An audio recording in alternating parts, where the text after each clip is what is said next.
Receive our fraternal greetings on this important occasion of commemorating the historic 28th anniversary of Bhisho Massacre. Okwenzeka Apongo 1992 shaped the course of our history in the province, in the country, and in the world. Namhlanje sizokumbusa gegalelo lamatkawe namatqawekazi who paid the ultimate price when they confronted the Opagoza regime. Events of this day resulted in the signing of the Record of Understanding on the 26th of September 1992, which paved the way for the resumption of the stalled formal negotiations since the Boipatong massacre on the 17th of June 1992.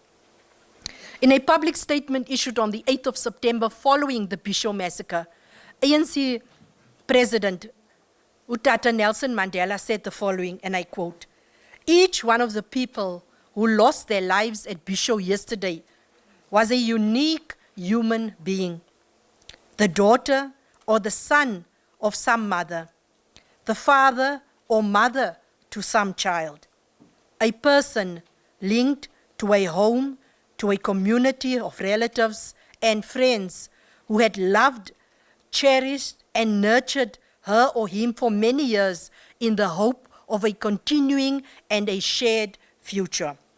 The commemoration of Bhisho is the evidence of the role this province has played in the fight for the liberation of our country. The people of the Eastern Cape truly sacrificed themselves at the altar of freedom, with some paying the ultimate price."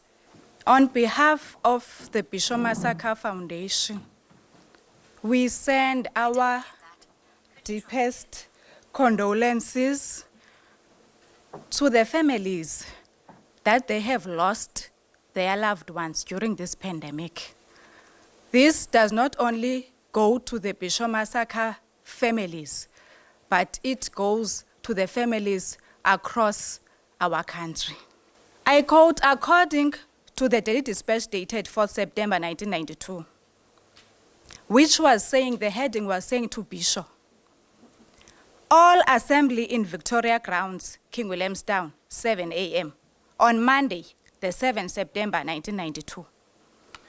March with Chris Zani, Ronnie Castles, Raymond Mhlaba, Steve Chwete, Tokyo Sehwale, Cyril Ramaphosa, Chris Zani, and other leaders."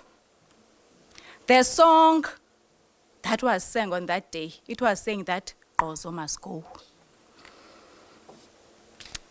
When this occurred, it occurred by the time when South Africa was trying to mend what was happening in the past. When this occurred, it occurred at the time whereby there were negotiations in our country.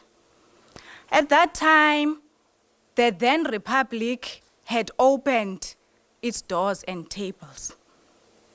But however, as they were in the process of their negotiation, then the Ciskei government, which was led by Qozo, was busy stopping meetings. He was busy banning the African National Congress and other organizations. So therefore, our then President Utata Rolihlahla Mandela, came down to try and talk. The march then, it was decided that it must be done. Before the day of the march, the leadership went to the deep rural areas in this area. I must say that this was not a provincial march. This was a national march. Because remember, the negotiations has already started. So the intervention was for all the cadres in South Africa to come and remove this person who was standing in the way of our democracy. I'm of the firm view, Program Director, that memorial lectures should be held in remembrance of all events that contributed significantly towards the attainment of freedom and democracy in our province. And this is the task that the Department of Sports, Arts and Culture should drive with passion. The reason behind my conviction on this matter is that there is a concerted effort to bury our painful past by the people who oppressed us in this country, while at the same time they continue to perpetuate attitudes that demean us. The period leading up to the 1994 democratic breakthrough, in particular from 1990, was characterized by the violent resistance of the apartheid regime to change. These were indeed the last kicks of a dying horse. The regime camouflaged their violent conduct through sponsored attacks on ANC members and supporters by using the Ciskei homeland that was led by Brigadier Gqozo. After all, it was Gqozo's testimony in the Truth and Reconciliation Commission where he said, and I quote, "I had the support of sympathy of Buthelezi, Mangope, and Mpedi, who incidentally were also leaders of homelands, which were not ANC sympathizers." So clearly, these former homelands rulers were against what the majority of the people yearned and fought for. The first incident of their collective reign of terror happened in June 1992 when 45 ANC supporters were killed and 27 seriously injured by spear-wielding IFP militiamen in Buyupatong Township. Among these victims, those victims of that gruesome attack were 9 children, 2 babies, and 17 women, one of whom was pregnant. The attack was planned and carried out with the aid of the police at that time. This is exactly the point where we are, and when we talk about the struggle for our liberation, we should be having our people free. This is what we struggled for. That's why we really doubt men when we see these kind of gruesome attacks that are happening on women in the form of gender-based violence and femicide. So all these bad things that are happening, they are actually an antithesis of what this revolution has been all about since. A mere 2 months later from the Buyupatong massacre, another tyrant by the name of Gqozo spilled more blood in Bhisho, killing 29 unarmed peaceful protesters in the cold blood and injured over 200 activists on the 7th of September 1992. Namhlanje bekuthiwe yi 7th of September, it's Monday. Even that one was the 7th of September, it was on Monday. I have no doubt in my mind that these 2 cowardly acts of black-on-black violence encourage right-wing elements within our country to carry more attacks on black people to frustrate our march to freedom. The third incident was the killing of the son of our province, Comrade Christian, on the 10th of April 1993, an act that was designed to create civil war in our country. Another mere 5 months after the assassination of Comrade Chris, a 4th incident occurred when the lives of 5 children were cut short by the bullet of apartheid armed forces during a raid at a home in Mthatha. The lifeless bodies of Mzwandile Mfeya, who was 12 years old, Sandy Zoyose, 12 years, twin Samora, and Sadat Mbenduko, 16, and Thando Mthembu, are still vividly clear in my mind.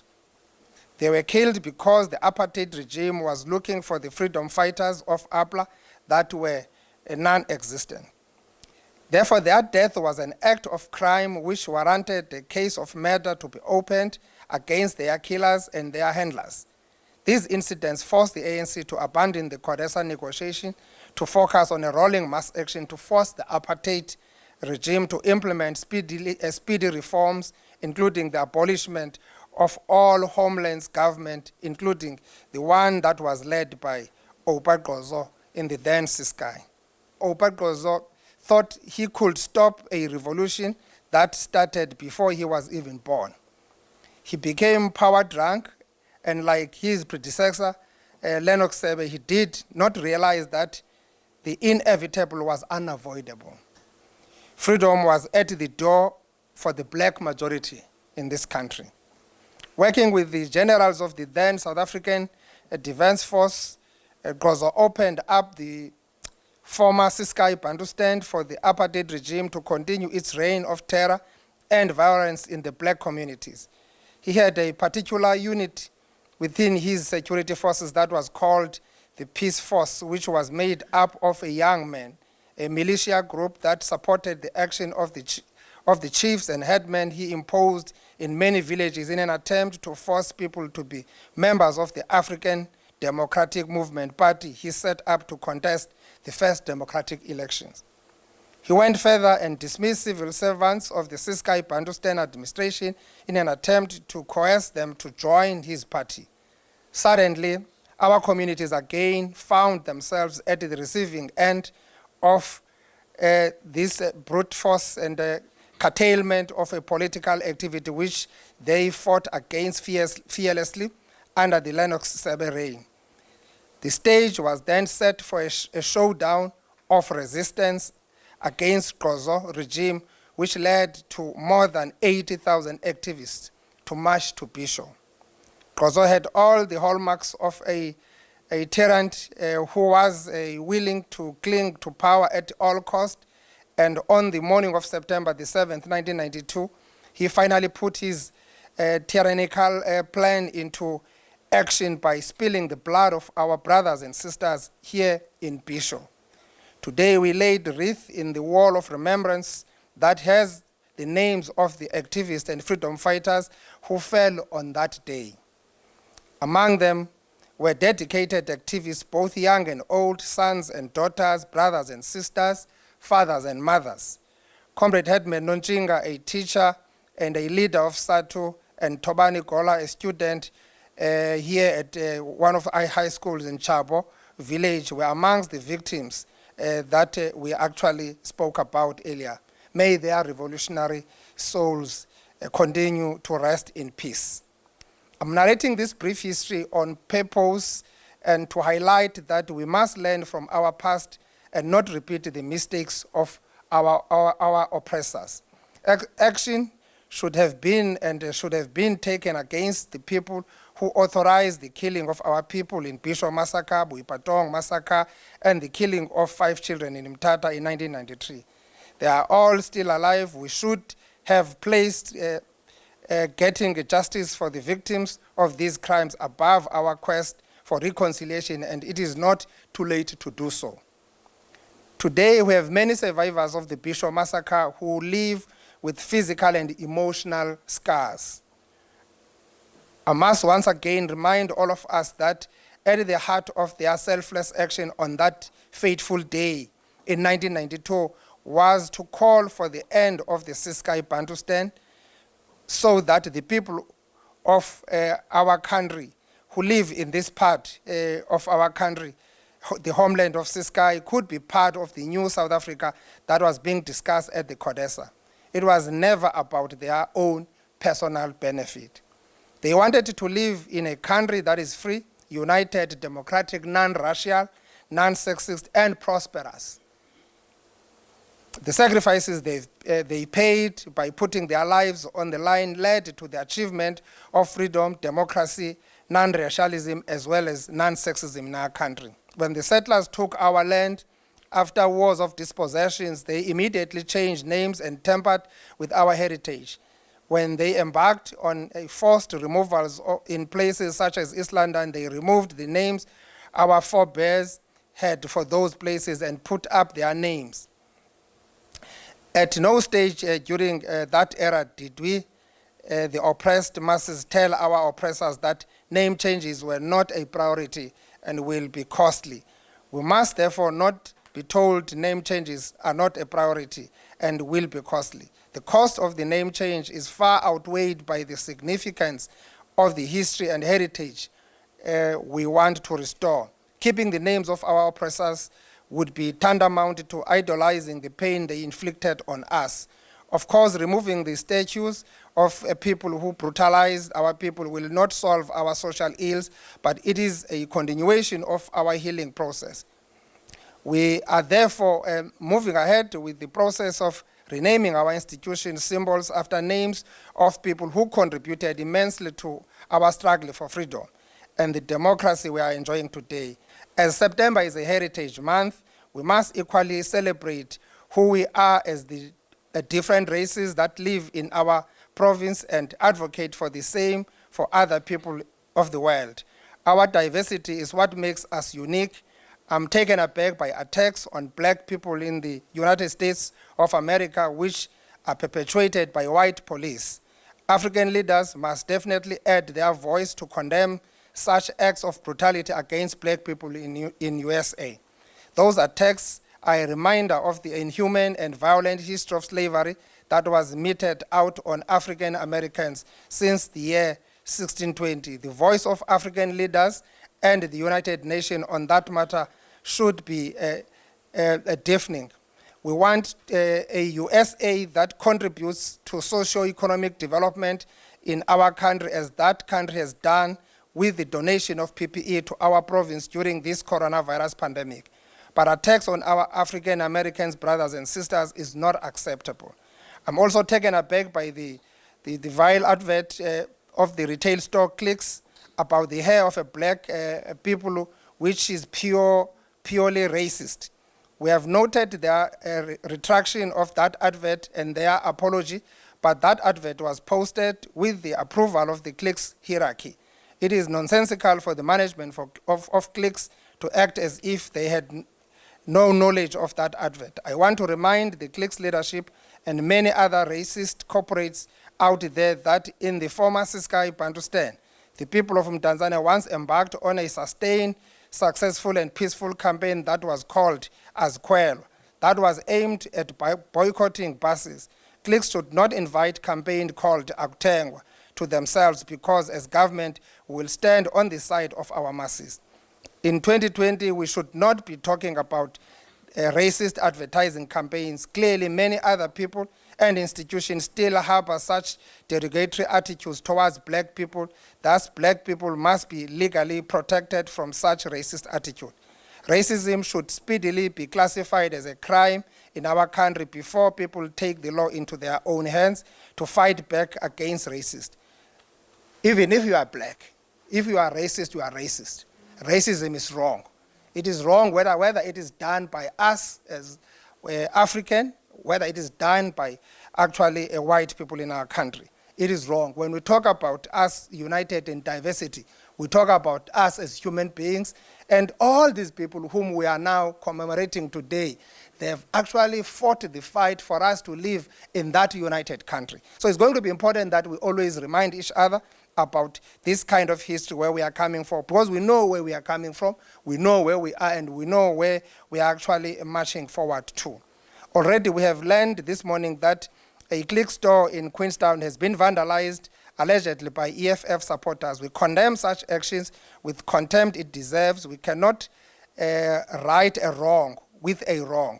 We call on our law enforcement agencies to heighten their visibility in all shopping malls that have Click stores in our province to prevent damage to property, because it is clear that there are some who want to hijack the distasteful advert for their own selfish political goals.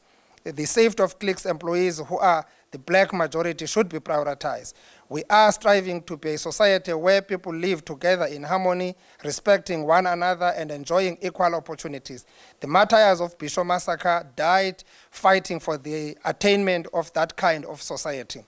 Corporates should embark on an advertisement that unite our people, that adverts that divided our people and perpetuate negative racism, racist stereotypes. There is nothing to gain for both government and corporate South Africa from racial divided nation. That as a caring government, we made a commitment to care for the immediate dependence of the Bhisho Massacre victims. Ndimvile usisi apha esenza uluhlu. Njengoba buke watsho ekuqaleni iThamsanqa lethu siyi-province mhlambi ikwalilishwa. Siyi-province that has contributed immensely to the struggle for the liberation. You talk about so many massacres here in our province. So whatever that we do somewhere, we must always be prepared that somewhere it can also be expected. That's why there was a TRC, there was a compensation, all that process. But government must continue doing what is actually right, at least the basics that our people must get.